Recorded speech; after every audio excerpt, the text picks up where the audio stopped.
Thank you. Good evening. Please sit down.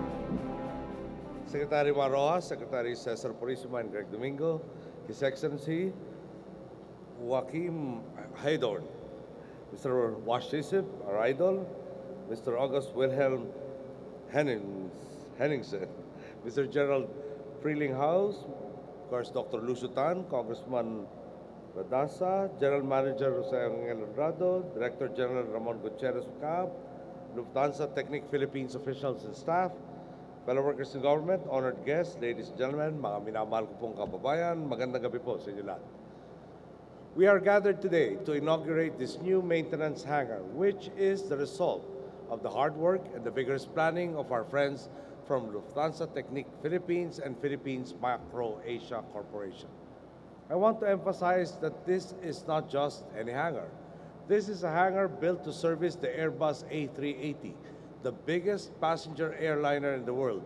And today's ceremony officially makes us one of the few locations around the world capable of providing maintenance service to such gigantic aircraft. This is a big step for LTP. Since initially investing more than 5 billion pesos here in the country over a decade ago in 2000, you have continued to invest billions more and have given livelihoods to thousands of our countrymen. And today, you build further on the success you have experienced in the country. I am told that LTP has put in around $30 million into this one project, and that you will be hiring 400 high technology and high skilled workers for this singular hangar alone. This, more than anything, speaks volumes about the confidence investors have in the capability of our workers.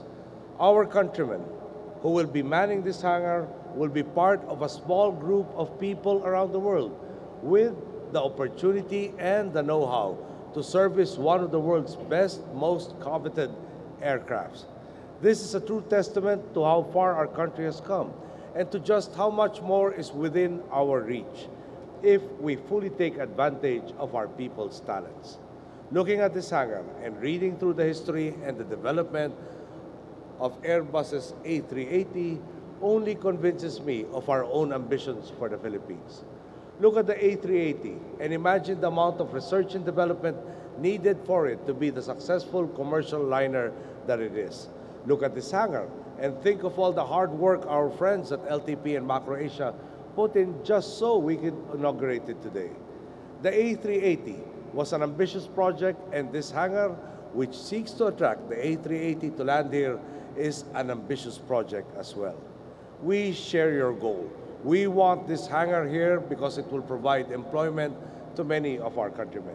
We want this hangar here because we want our workforce to be recognized for their skill in their professions by companies like LTP.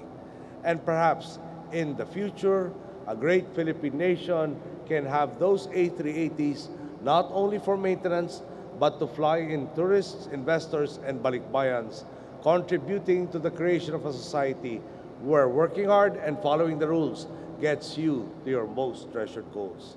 This is why we are doing everything we can to make sure that companies like yours, which has been recognized by the Philippine Economic Zone Authority as one of the top 10 outstanding employers in 2006, find more reason to stay here and expand their operations, just as you have done today. When this hangar begins operations, our country will definitely make a noticeable mark in world aviation. And this is a good time to garner such attention. This inauguration comes at an interesting time in Philippine aviation.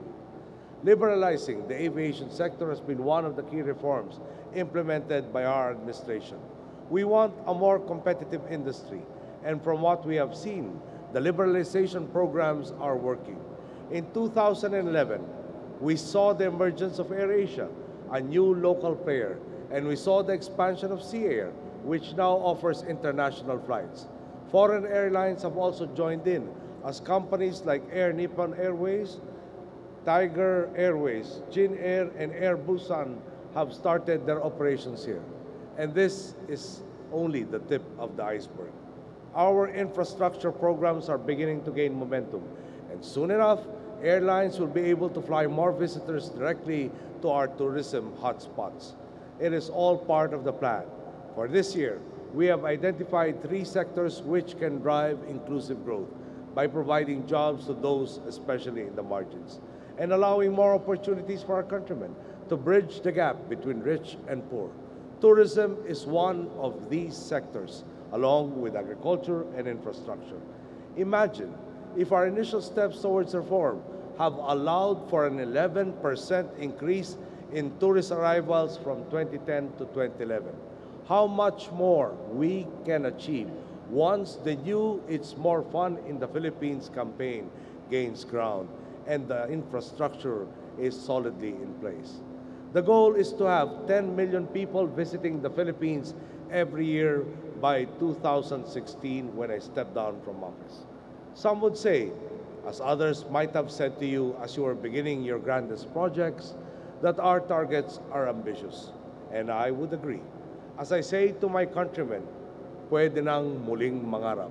The Filipino can dream again. We can be ambitious, and our people can be confident that their government is doing everything within its power to achieve the goal of an equitably progressive Philippines. The dream here is to truly rebuild our nation by giving all our people the chance to live dignified lives. And as we set out to achieve this, we must think about the engineers and the technicians who worked long hours to successfully develop the Airbus A380. We must think about the contractors who have made this inauguration possible, who have given 400 of our most talented workers the chance to display their skills to the rest of the world. We must think of those who will be working here, maintaining the largest passenger airliner in the globe.